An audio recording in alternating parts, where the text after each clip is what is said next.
எல்லாருக்கும் வணக்கம்.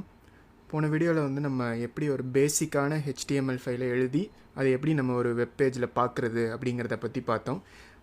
பேசிக்காக நம்ம டாக் டைப் HTML அதெல்லாம் போட்டு HTML எலிமெண்ட் ஒன்று போட்டு அதுக்குள்ளார ஹெட் அண்ட் பாடி இதை பற்றிலாம் பார்த்தோம்.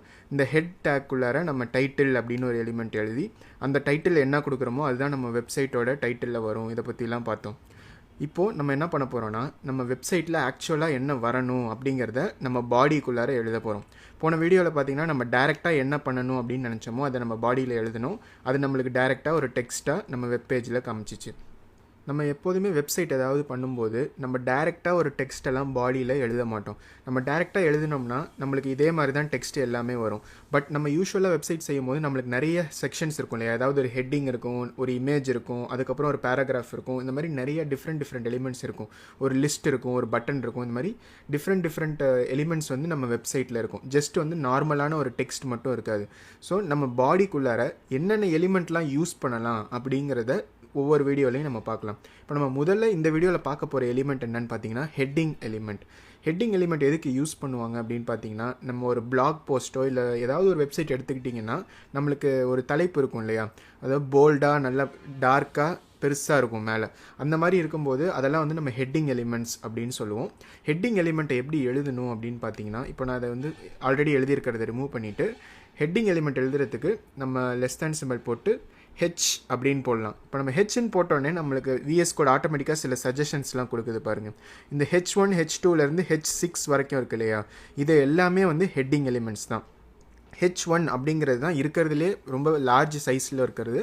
H6 வரைக்கும் அது வந்து சைஸ் கம்மியாகிக்கிட்டே போகும். இப்போ நம்ம ஒவ்வொன்றும் எழுதி அந்த ஒவ்வொரு ஹெட்டிங் எலிமெண்ட்டையும் நம்ம யூஸ் பண்ணி பார்க்கலாம். ஸோ இப்போ நம்ம ஃபஸ்ட்டு H1 எழுத போகிறதுனால நான் இந்த H1 கிளிக் பண்ணிக்கிறேன். இப்போ H1 கிளிக் பண்ணிட்டு இப்போ நான் இதை க்ளோஸ் பண்ணிக்கிறேன்னு வச்சுக்கோங்க. ஆட்டோமேட்டிக்காக விஎஸ் கோட் வந்து நம்மளுக்கு எண்டிங் எலிமெண்ட் டேகையும் போட்டுச்சு. இது ஏன் அப்படின்னு பார்த்தீங்கன்னா, HTML நம்ம முன்னாடியே பார்த்த மாதிரி நீங்கள் ஏதாவது ஒரு எலிமெண்ட்டை ஸ்டார்ட் பண்ணீங்க அப்படின்னு வச்சுக்கோங்க, அதை நீங்கள் கம்ப்ளீட்டாக ஃபினிஷ் பண்ணியே ஆகணும். ஸ்லாஷ் போட்டு என் பண்ணியே ஆகணும். இல்லைனா அது வந்து உங்களுக்கு ப்ராப்பராக HTML ஒர்க் ஆகாது. ஸோ நம்ம H1 அப்படின்னு ஸ்டார்ட் பண்ணியிருக்கோம், H1 அப்படின்னு என் பண்ணியிருக்கோம். இப்போ இதுக்கு உள்ளார நம்ம என்ன ஹெட்டிங் கொடுக்கணும் அப்படின்னு நினைக்கிறோமோ அதை வந்து நம்ம இங்கே கொடுக்குறோம். நான் என்ன கொடுக்குறேன்னா, திஸ் இஸ் ஹெட்டிங் 1 அப்படின்னு நான் கொடுக்குறேன். இப்போ நம்ம லைவ் சர்வரை நான் ஆல்ரெடி ஸ்டார்ட் பண்ணிட்டேன். இங்கே பார்த்தீங்கன்னா போர்ட் 5500 அப்படின்னு காமிக்குது. நீங்கள் ஸ்டார்ட் பண்ணல அப்படின்னா உங்களுக்கு கோ லைவ் அப்படின்னு ஒரு ஆப்ஷன் இருந்துச்சுன்னா அதை கிளிக் பண்ணிங்கன்னா ஆட்டோமேட்டிக்காக உங்களோட டிஃபால்ட் ப்ரௌசரில் இந்த வெப்பேஜ் ஓப்பன் ஆகிடும்.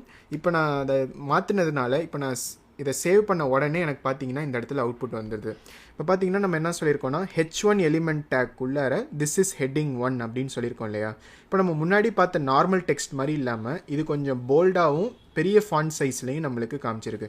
இதுதான் வந்து ஹெட்டிங் டேக்ஸ். நார்மலாக ஒரு டெக்ஸ்ட்டை டிஸ்பிளே பண்ணாமல் நம்ம ஒரு ஹெட்டிங்காக அதை டிஸ்பிளே பண்ணணும்.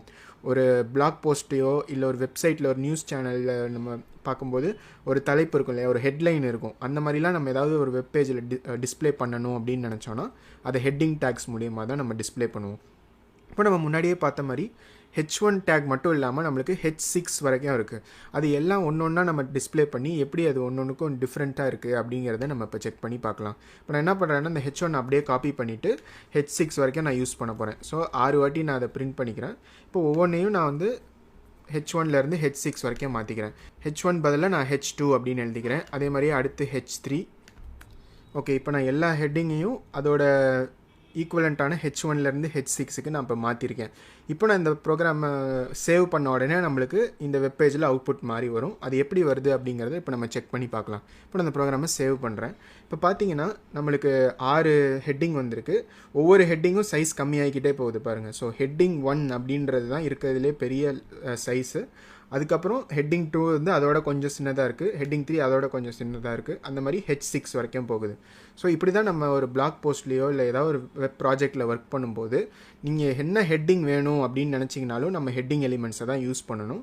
அது என்ன மாதிரி சைஸில் வேணும் உங்களுக்கு அப்படிங்கிறத நீங்கள் இந்த H1லேருந்து H6 வரைக்கும் சூஸ் பண்ணிக்கலாம்.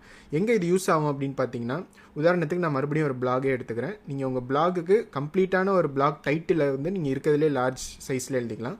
அப்புறம் பிளாக் உள்ளார சப்செக்ஷன்ஸ்லாம் இருக்குதுன்னு வச்சுக்கோங்க. அதுலேருந்து ஃபஸ்ட்டு கேட்டகரி, செகண்ட் கேட்டகரி, அந்த மாதிரி ஒவ்வொரு செக்ஷனாக இருக்கும் இல்லையா? அந்த மாதிரிலாம் இருக்கிறதுக்கு நீங்கள் அடுத்த தலைப்பு H2 எடுத்துக்கலாம். அதுக்கப்புறம் அதுக்குள்ளார ஏதாவது ஹெட்டிங் சப் ஹெட்டிங் வந்துச்சுன்னா அதுக்கு நீங்கள் H3 எடுத்துக்கலாம். இந்த மாதிரி நீங்கள் என்ன மாதிரி ஹெட்டிங்ஸ் வேணும், என்ன சைஸில் வேணும் அப்படிங்கிறதுக்கு ஏற்ற மாதிரி அதுக்கு நீங்கள் ஹெட்டிங் சூஸ் பண்ணிக்கலாம். அவ்வளோதான் இந்த வீடியோவில் நான் சொல்ல வந்தது. இதுதான் வந்து பேசிக்காக ஹெட்டிங் எலிமெண்ட்ஸ் நம்ம HTML தெரிஞ்சிக்க வேண்டியது. நீங்கள் எந்த வெப் ப்ராஜெக்ட்டில் ஒர்க் பண்ணாலும் மோஸ்ட்லி ஏதாவது ஒரு ஹெட்டிங்கை நீங்கள் கொடுக்குற மாதிரி தான் வரும். ஸோ கண்டிப்பாக அந்த ஹெட்டிங் எலிமெண்ட்டை பற்றி நல்லா தெரிஞ்சுக்கோங்க.